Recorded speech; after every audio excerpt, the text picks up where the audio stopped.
नमस्कार दोस्तों, स्वागत है आपका BMJ एकेडमी में।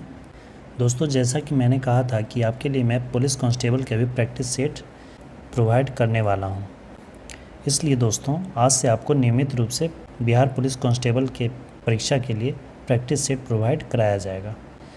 इसके साथ ही चैनल पर इंडियन पॉलिटी, हिस्ट्री और ज्योग्राफी के भी वीडियोज़ नियमित रूप से बिल्कुल बेसिक से बताए गए हैं।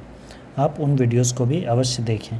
आपकी परीक्षा के लिए वो सभी वीडियोस काफ़ी हेल्पफुल रहेंगे। आपको निश्चित ही उन वीडियोस से लाभ मिलेगा। तो आइए दोस्तों, बिहार पुलिस कांस्टेबल की परीक्षा के लिए प्रैक्टिस सेट शुरू करते हैं। इसकी शुरुआत मैं रुक्मिणी प्रकाशन के प्लेटफॉर्म की टेस्ट सीरीज़ बुक से कर रहा हूँ, जो कि मेरे अनुभव के अनुसार बेस्ट बुक है। इसमें एरर की संभावना ना के बराबर होती है।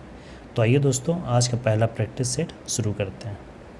पहला प्रश्न है, संविधान सभा में संसदीय प्रणाली को राष्ट्रपति प्रणाली की तुलना में अधिक तरजीह या अहमियत दी गई है, क्योंकि इसके संचालन का कुछ अनुभव था और सुस्थापित संस्थाओं को जारी रखने से अनेक लाभ थे। ये कथन सही है। संभवतया उन्हें ऐसी नियतकालिक कार्यपालिका पसंद थी जिसे हटाया ना जा सके। ये बात भी सही है। बहुवादी समाज तथा विविधताओं से भरपूर देश के सभी हितों के लिए अनुकूल थी। तो ये सभी कारण सही हैं। भारत के जो उस समय की जो स्थिति थी उसके अनुसार अनुकूल थे, इसलिए इसका उत्तर उपयुक्त सभी हो जाएगा। पाटलिपुत्रा को किस शासक ने सर्वप्रथम अपनी राजधानी बनाया था? ये बनाया था उदयन ने। यह अजातशत्रु का पुत्र था और अजातशत्रु बिंबिसार का पुत्र था। ये हर्यक वंश के शासक थे। हर्यक वंश को पितृहंता वंश भी कहा गया, क्योंकि इन्होंने अपने पिता की हत्या करके सिंहासन हासिल किया था। नालंदा विश्वविद्यालय किस लिए विश्व प्रसिद्ध था? यह बौद्ध धर्म दर्शन के लिए प्रसिद्ध था। मुख्यमंत्री किसके लिए जिम्मेदार नहीं है? राज्य की सुरक्षा मुख्यमंत्री की जिम्मेदारी नहीं, ये केंद्र सरकार की जिम्मेदारी होती है। वित्तीय घाटे डिफिसिट फाइनेंसिंग का तात्पर्य क्या है? इसका तात्पर्य होता है सभी मदों से प्राप्त आय खर्च से कम होना। Change the following sentence from active to passive voice. Mister Kumar teach us English. इसकी पैसिव हो जाएगी we are taught English by mister Kumar. Choose the correct suffix to complete the word in the given sentence. The accident happened because of carelessness. Carelessness के कारण accident हुआ। Choose the correct translation of the following sentences. We should not pollute the Ganga. हमें गंगा को प्रदूषित नहीं करनी चाहिए। Choose the alternative which is the best substitute of birds (sentence) irritating inconvenience. Irritating inconvenience इसका सब्स्टिट्यूशन क्या होगा? हैसल। हैसल का मतलब होता है रुकावट, परेशानी। इरिटेटिंग इनकन्वीनियंस का मतलब भी हुआ रुकावट, परेशानी। Choose the appropriate article. Ram gave me 1 rupee note. यहाँ 1 है, ओ क्या है? वॉवेल है, तो वॉवेल में क्या लगाते हैं? एन लगाते हैं। लेकिन यहाँ जो इसका उच्चारण हो रहा है वो वॉवेल नहीं है, वो कॉन्सोनेंट का उच्चारण है, तो इसलिए यहाँ ए होगा। 1 रुपी नोट। जैसे MA होता है, ठीक है। M क्या है? M तो कॉन्सोनेंट है, लेकिन इसका उच्चारण कैसे हो रहा है? M। तो A क्या है? स्वर है, तो इसलिए यहाँ NMA लगाते हैं। He is an MA। तो इस तरह से उच्चारण पर भी ध्यान दिया जाता है, ना कि सिर्फ वॉवेल लेटर देखकर आप AN कर सकते हैं। उच्चारण भी आपको देखना है कि उसका उच्चारण किससे हो रहा है, कॉन्सोनेंट से या वॉवेल से। निम्नलिखित में से कौन सा मूल अधिकार भारतीय संविधान द्वारा नागरिकों को नहीं प्रदान किया गया है? देश के किसी भी भाग में बसने का अधिकार है, लिंग समानता का अधिकार है, सूचना का अधिकार। ये मौलिक अधिकार नहीं है, ये कानूनी अधिकार है। शोषण के विरुद्ध अधिकार है। तो सूचना का जो अधिकार है वो मौलिक अधिकार नहीं है। भारत के पहले कार्बन न्यूट्रल गाँव के रूप में किस गाँव को विकसित किया जाएगा? यह महाराष्ट्र के भिवंडी को विकसित किया जा रहा है। भारत में झूम खेती के अंतर्गत भूमि का सर्वाधिक प्रतिशत किस राज्य में है? झूम खेती अधिकतर की जाती है नॉर्थ ईस्ट में, उसमें सबसे ज़्यादा होती है नागालैंड में। बिहार सरकार ने किस वर्ष सरकारी नौकरियों में महिलाओं के लिए 35% आरक्षण का प्रावधान किया था? इसकी घोषणा 2016 में ही की गई थी। 2016 से ही महिलाओं को ये आरक्षण का प्रावधान दिया जा रहा है। बिहार का सर्वोच्च साहित्यिक सम्मान कौन है? बिहार का सर्वोच्च साहित्यिक सम्मान है राजेंद्र सम्मान। शिक्षा और संस्कृति किसकी रचना है? यह महात्मा गांधी जी की रचना है। अति सुधो स्नेह की मार्ग है, जहाँ नेकू सयानप बांक नहीं। उपरोक्त पंक्ति किनकी उक्ति है? ये उक्ति धनानंद की है। विष के दांत किनकी रचना है? यह शायद क्लास 10th का हिंदी का एक चैप्टर है, विष के दांत, उसी के बारे में पूछा जा रहा है। इसके रचनाकार हैं नलिन विलोचन शर्मा। सही वर्तनी वाले शब्द का चयन करें। भुलक्कड़, ये होगा सही वर्तनी। सरला से फल खाया जाता है का कृतवाच्य क्या होगा? सरला से फल खाया जाता है, ये क्या है? ये पैसिव वॉइस है। इसे एक्टिव वॉइस कैसे बोला जाएगा? सरला फल खाती है। एक पूर्णतः प्रत्यास्थ टक्कर में क्या होता है? जब कोई प्रत्यास्थ टक्कर होता है तो उसमें संवेग और गतिज ऊर्जा दोनों संरक्षित रहता है। जब हम रबर के गद्दे वाली सीट पर बैठते हैं या जब गद्दे पर लेटते हैं तो उसका आकार परिवर्तित हो जाता है। ऐसे पदार्थ में क्या पाया जाता है? वैसी वस्तुओं में स्थितिज ऊर्जा होती है। किसी वस्तु के रूप और आकार में परिवर्तन से उसमें जो ऊर्जा आ जाती है उसे स्थितिज ऊर्जा कहते हैं। व्यक्ति अपनी दाढ़ी बनाने के लिए किस दर्पण का प्रयोग करता है? दाढ़ी बनाने के लिए उसे अवतल दर्पण का प्रयोग करना होगा, क्योंकि अवतल दर्पण में बड़ा प्रतिबिंब बनता है। ठोस में चल सकने वाली तरंगे कौन है? अनुप्रस्थ हो या अनुदैर्घ्य हो, दोनों तरंगे चल सकती हैं। निम्नलिखित में किससे होकर जाने वाली प्रकाश किरण अपवर्तन के बाद बिना विचलित हुए उसी पथ पर सीधे निकल जाती है? तो ऐसा होता है मुख्य अक्ष। एक लेंस में आवर्धन का मान सदैव 1 से कम होता है, तो वह लेंस क्या कहलाता है? जब आवर्धन का मान 1 से कम हो तो उसे अवतल लेंस कहते हैं। अवतल लेंस में आवर्धन का मान सदैव 1 से कम होता है। वस्तु से बड़ा आभासी प्रतिबिंब कब बनता है? ये बनता है अवतल दर्पण में। चुंबकीय फ्लक्स का एसआई मात्रक क्या है? चुंबकीय फ्लक्स का एसआई मात्रक है वेबर, जो कि टेस्ला पर मीटर स्क्वायर के बराबर होता है। निम्नलिखित में से उस विकल्प का चयन करें जो त्रिशंकु होना मुहावरे का अर्थ व्यक्त करता है। त्रिशंकु होने का मतलब होता है बीच में फंसे होना, तो अधर में लटकना ये कहा जाएगा। सिग्मा नॉट का एसआई मात्रक क्या है? सिग्मा नॉट को निर्वात की विद्युतशीलता कहा जाता है। इसका एसआई मात्रक होता है फैराड पर मीटर। एक आयत की लंबाई उसकी चौड़ाई से 24 सेंटीमीटर अधिक है। यदि आयत का परिमाप 112 सेंटीमीटर है तो इसकी लंबाई कितनी होगी? प्रश्न कह रहा है कि लंबाई जो है चौड़ाई से 24 सेंटीमीटर अधिक है, तो मान लेते हैं चौड़ाई यक्स है, तो लंबाई कितना हो जाएगा? यक्स प्लस 24 होगा, ठीक है।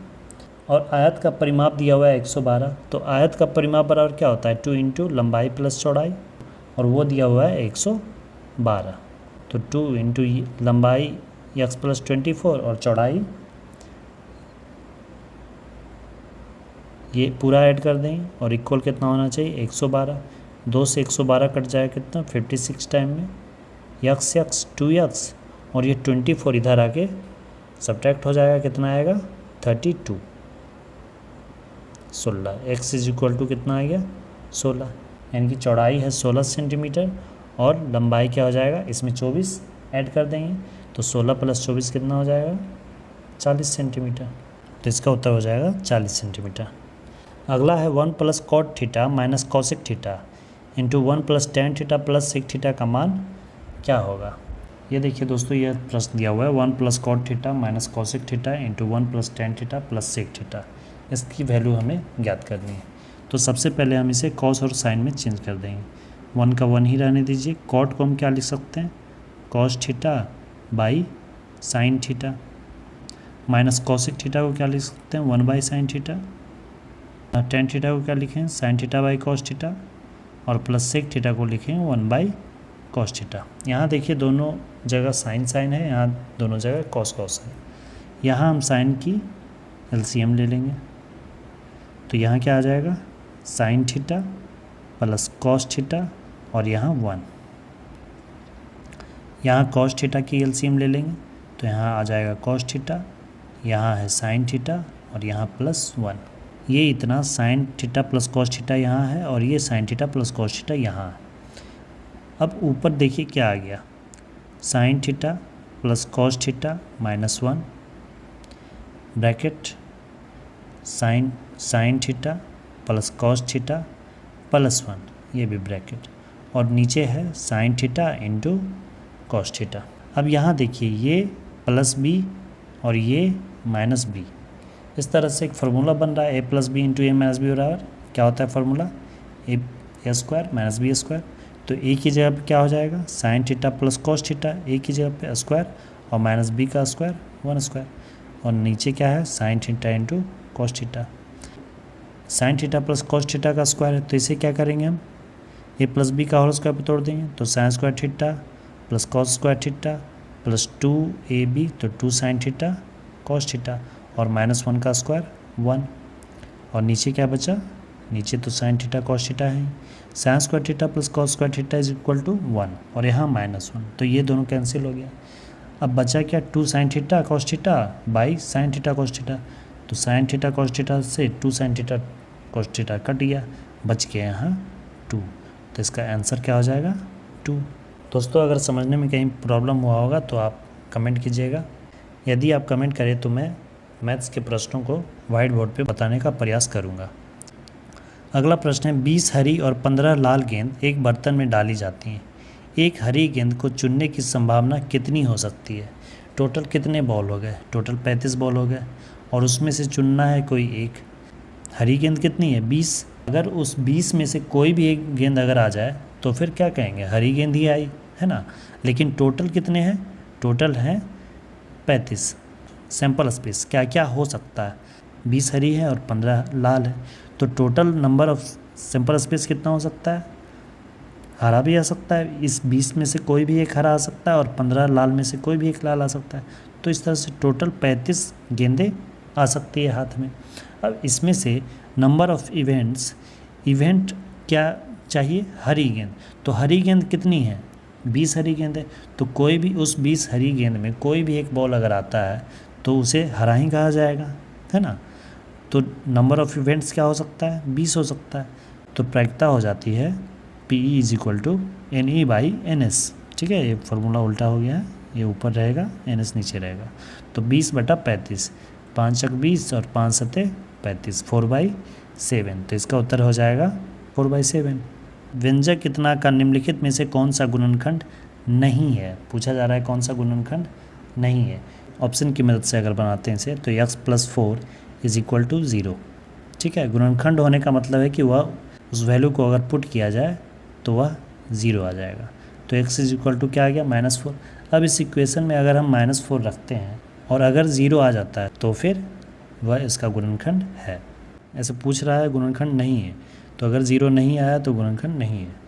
x की वैल्यू हम -4 रख के देखते हैं, 16 × 64 -64, माइनस वाला जुड़ जाएगा 96 और 6 102, तो 102 में 108 गया, कितना बच गया -6। तो क्या 0 आया, तो 0 नहीं आया, यानी कि यह इसका गुणनखंड नहीं है।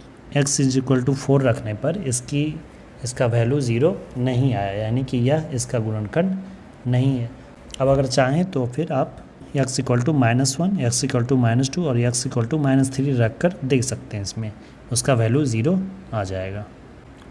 अगला प्रश्न है, यदि 3, 6, 7, x 11, 15, 19, 20, 25, 28 आरोही क्रम में है तो और उसकी माध्य 15 है तो x का मान ज्ञात करना है। माध्य दिया हुआ है 15 है, माध्य निकालने के लिए क्या करते हैं, जितनी भी संख्याएं सबको जोड़ देते हैं और जितनी संख्याएं हैं उस संख्या से भाग दे देते हैं। तो यहाँ माध्य दिया हुआ है 15, 15 बराबर कितना हो जाएगा, जितनी भी संख्याएं सबको जोड़ेंगे 3 + 5 + 28 डिवाइडेड बाई यह कुल 10 संख्याएं हैं, तो 10 आकर इधर गुना हो जाएगा 150 हो जाएगा, और इधर इन सब को जब जोड़ेंगे तो 134 + x आएगा, तो x की वैल्यू क्या हो जाएगी 16, तो इसका उत्तर हो जाएगा 16। अगला प्रश्न है, अगर z = √3 - √5 तो z मॉडुलस = क्या होगा।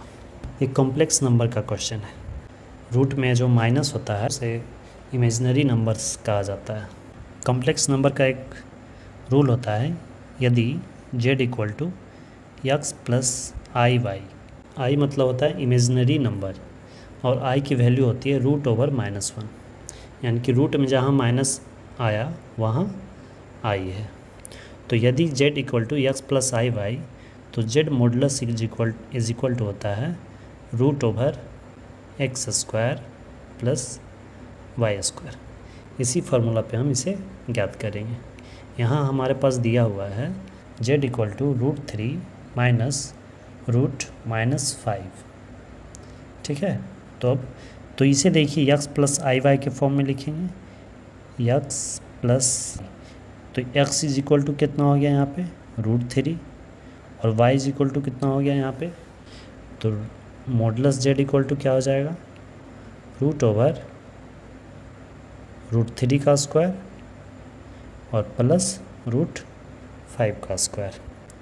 तो √3 का स्क्वायर 3, √5 का स्क्वायर 5, 5 3 8, 8 को अगर रूट में लिखेंगे तो 4 दूना 8, 2 निकल जाएगा, 2√2, तो इसका उत्तर हो जाएगा 2√2।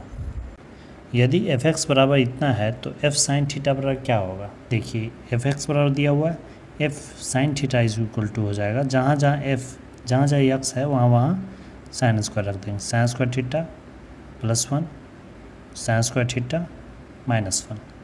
अब यहाँ हम क्या करेंगे कि यहाँ माइनस का कॉमन ले लेंगे, ठीक है। तो 1 plus sine square theta 1 minus sign square theta हो जाएगा। तो 1 प्लस साइन स्क्वायर थीटा को 1 प्लस साइन स्क्वायर थीटा ही रहने देंगे, 1 माइनस साइन स्क्वायर थीटा को कॉस स्क्वायर थीटा कर देंगे। अब इसे हम अलग अलग कर देंगे, 1 Y cos square theta plus sine square theta by cos square theta. अब 1 वाई कॉस स्क्वायर थीटा को क्या लिख सकते हैं, सेक स्क्वायर थीटा लिख सकते हैं ना, ये माइनस कॉमन में चल रहा है, ये लिखते रहेंगे। और plus sine square theta by cos square theta को क्या लिख सकते हैं, टेन स्क्वायर थीटा। अब सेक स्क्वायर थीटा क्या होता है 1 प्लस टेन स्क्वायर थीटा और प्लस टेन स्क्वायर थीटा है ही, तो यहाँ पर कितना हो जाएगा -1 प्लस 2 टेन स्क्वायर थीटा, यही इसका उत्तर होगा। तो इसका उत्तर हो जाएगा -1 प्लस 2 टेन स्क्वायर थीटा। बिंदु 4 5 और -2 1 का मध्य बिंदु क्या है। मध्य बिंदु के नियामक होते हैं, दोनों नियामक को जोड़कर 2 से डिवाइड कर देंगे।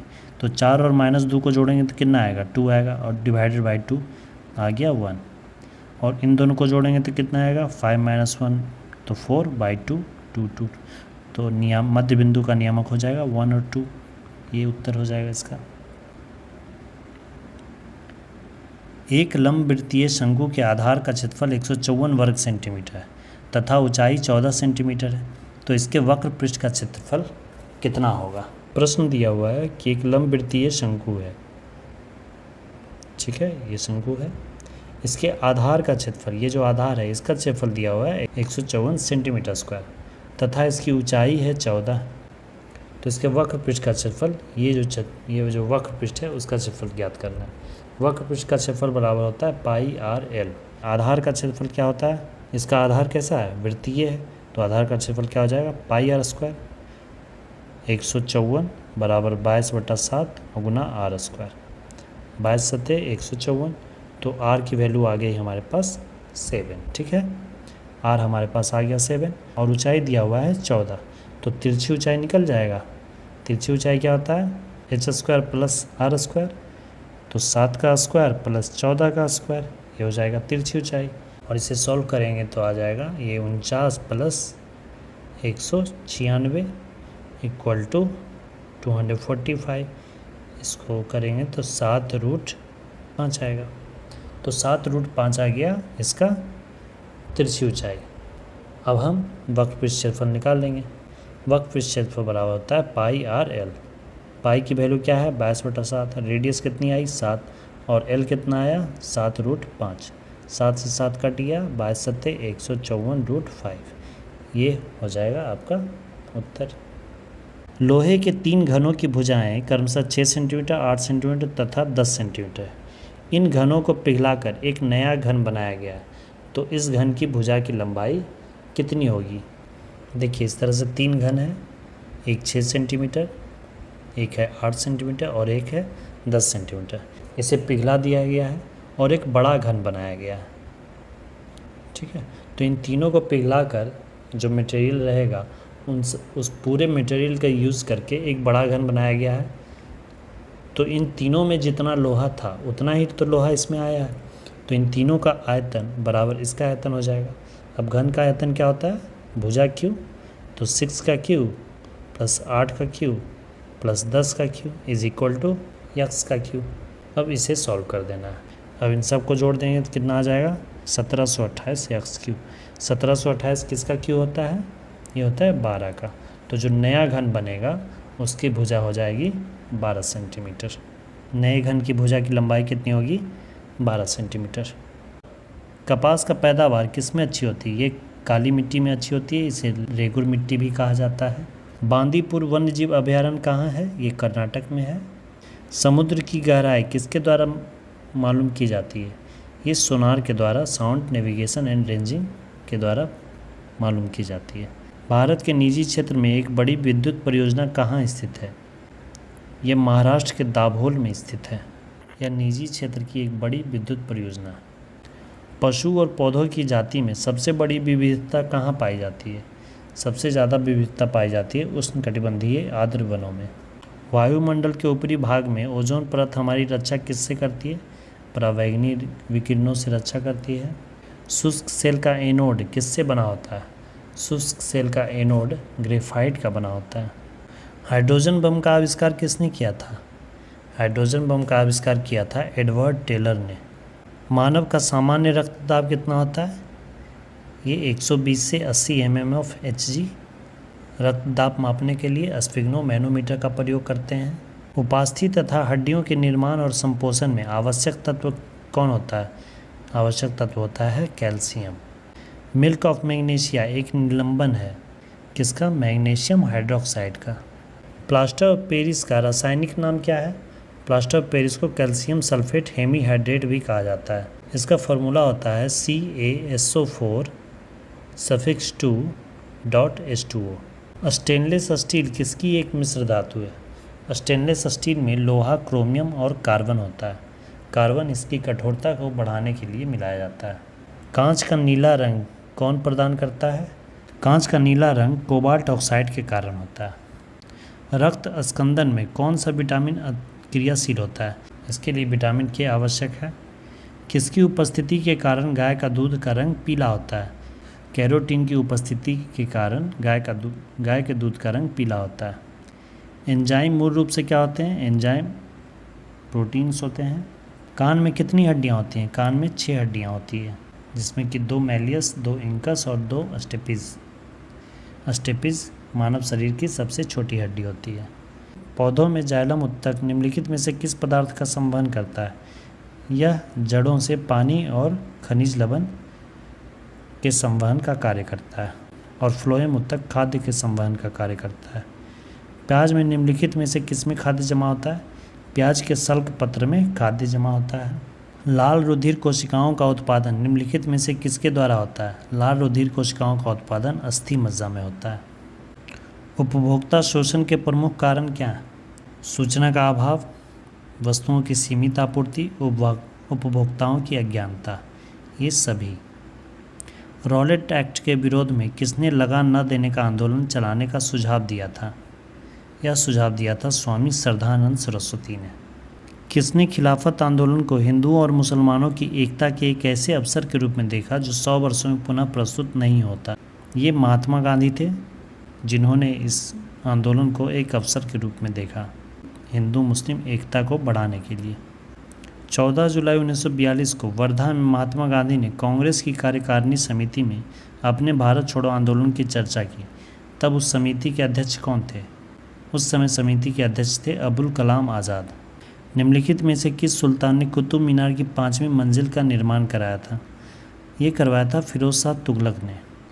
कुतुब मीनार की नींव गुलाब वंश के संस्थापक कुतुबुद्दीन ऐबक ने रखी थी, लेकिन उसे पूरा कराने का कार्य किया था इल्तुतमिश ने। लेकिन इसके सबसे ऊपरी मंजिल जो 5वीं मंजिल है उसका निर्माण बाद में करवाया फिरोज शाह तुगलक ने। और सिकंदर लोदी ने भी इसका सौंदर्यीकरण कराया था। ख्वाजा मोइनुद्दीन चिश्ती किसके शिष्य थे? ये ख्वाजा उस्मान हुरानी के शिष्य थे। एल्बम डिवाइन टाइड्स के लिए ग्रैमी अवार्ड्स 2023 किसने जीता है? यह पुरस्कार जीता है रिकी केज ने। निम्नलिखित में से ओम्बुड्समैन की उत्पत्ति कहाँ से मानी जाती है? इसकी उत्पत्ति मानी जाती है स्वीडन में 1809 ईस्वी से। बाल्कन प्लान किससे संबंधित है? बाल्कन प्लान भारत विभाजन योजना से संबंधित है।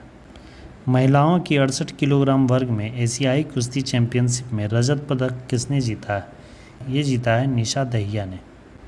आपका बैंक आपके द्वार किस बैंक की टैगलाइन है? यह इंडिया पोस्ट पेमेंट बैंक की टैगलाइन है। किस वर्ष मुंबई में पहली भारतीय कपड़ा मिल की स्थापना हुई थी? यह स्थापना हुई थी 1854 ईस्वी में। इससे पहले 1818 ईस्वी में बंगाल में सूती वस्त्र कारखाना खोला गया था, जो कि असफल रहा था। इसलिए प्रथम सफल भारतीय कपड़ा मिल 1854 में मुंबई में, और इसे खोलने का श्रेय जाता है कावस जी डावर को। चीन ने तिब्बत पर कब पूर्ण रूपेण कब्जा किया? यह कब्जा चीन ने कर लिया था 1959 में। राज्य के नीति निर्देशक तत्व को आयरलैंड के संविधान ने किस देश से ग्रहण किया था?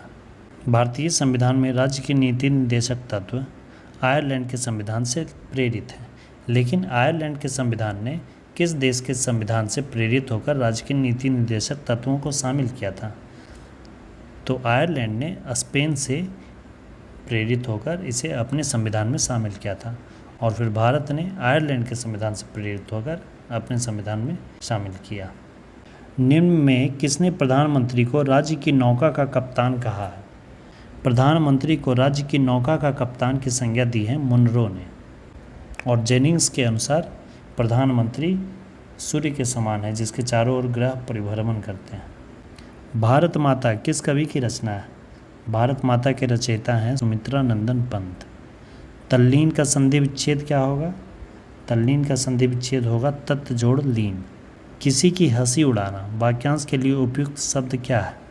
यह होता है उपहास। उपहास यानी कि किसी का मजाक उड़ाना। दिए गए वाक्य में किससे संबंधित अशुद्धियाँ हैं? मैं रविवार के दिन तुम्हारे घर आऊँगा। इसमें अशुद्धि है संज्ञा में। मैं रविवार के दिन, यहाँ दिन की जरूरत नहीं है, मैं रविवार को तुम्हारे घर आऊँगा। भारत में विश्व की कितने प्रतिशत आबादी निवास करती है? भारत में विश्व का 17.5% आबादी निवास करती है। मेजीनी का संबंध किस संगठन से था? मेजीनी का संबंध था कार्बोनरी संगठन। गैरीबाल्डी पेशे से क्या था? यह नाविक था। ये 10th एग्जाम में यह क्वेश्चन खूब पूछा जाता है। निम्नलिखित में से कौन डायमंड लीग ट्रॉफी जीतने वाले पहले भारतीय एथलीट हैं?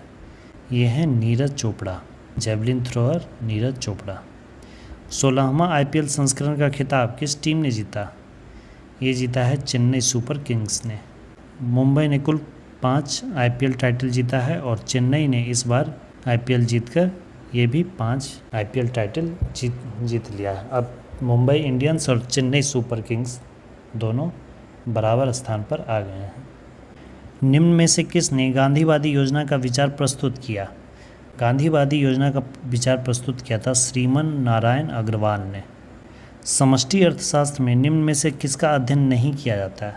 समष्टि अर्थशास्त्र में उपभोक्ता का अध्ययन नहीं किया जाता है।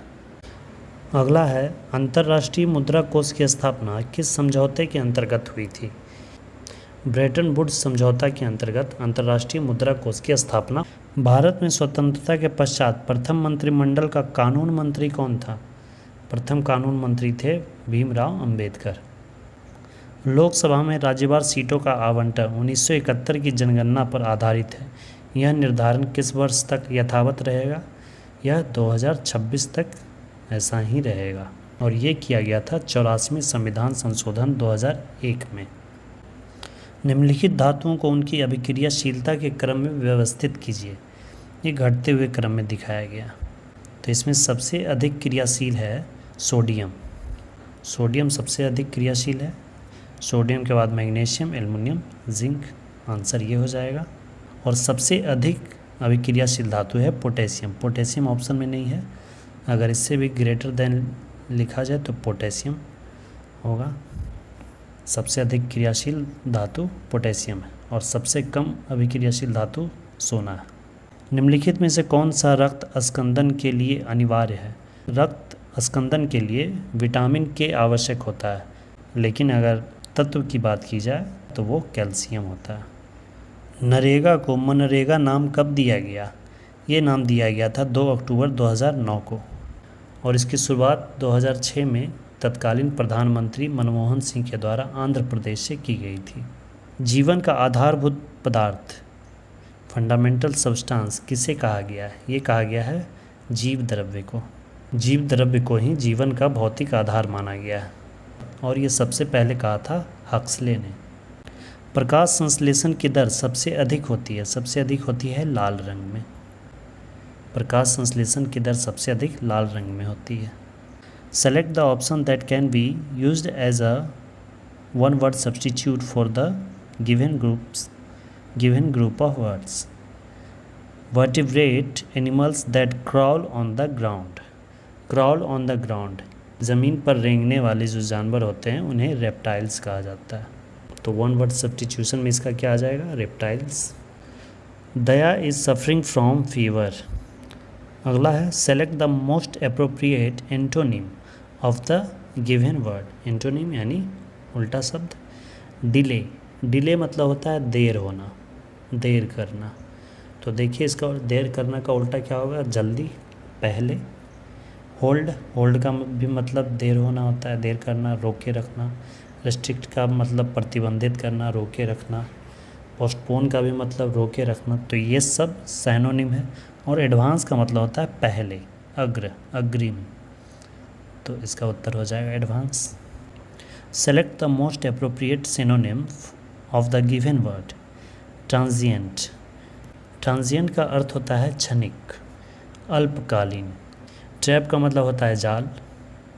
ट्रांसमिट का मतलब होता है फैलाना, विस्तार करना, प्रसार करना। ट्रांसफॉर्म का मतलब होता है परिवर्तन करना, चेंज करना उसे। टेम्पररी का मतलब होता है कुछ समय के लिए, यानी कि इसे कहा जा सकता है क्षणिक। ट्रांजिएंट का सिनोनिम क्या हो जाएगा? Temporary. Select the most appropriate meaning of the given idioms. Bottom line, bottom line का मतलब क्या होता है? इस टॉपिक का ये बॉटम लाइन है, कहा जाता है ना, इस टॉपिक का ये बॉटम लाइन है, यानी कि ये सबसे इम्पोर्टेंट पार्ट है। तो मोस्ट इम्पोर्टेंट फैक्ट। तो ये था दोस्तों बिहार पुलिस कांस्टेबल का पहला प्रैक्टिस सेट। वीडियो कैसी लगी ज़रूर कमेंट करें, और इसे मैं कंटिन्यू रखूं या नहीं ये आप ज़रूर कमेंट करें। दोस्तों बिहार पुलिस कांस्टेबल के इस बार की वैकेंसी आप सबों के लिए एक सरकारी नौकरी पाने का गोल्डन अपॉर्चुनिटी है। इस मौके को बिल्कुल भी हाथ से जाने ना दें। दोस्तों अगर किसी क्वेश्चन में कन्फ्यूज़न रह गया हो तो आप कमेंट के माध्यम से पूछ सकते हैं, मैं उसका जवाब ज़रूर दूंगा। दोस्तों वीडियो पसंद आई हो तो अपने स्टडी ग्रुप्स में भी शेयर करें, और वीडियो को अंत तक देखने के लिए धन्यवाद दोस्तों। जय हिंद।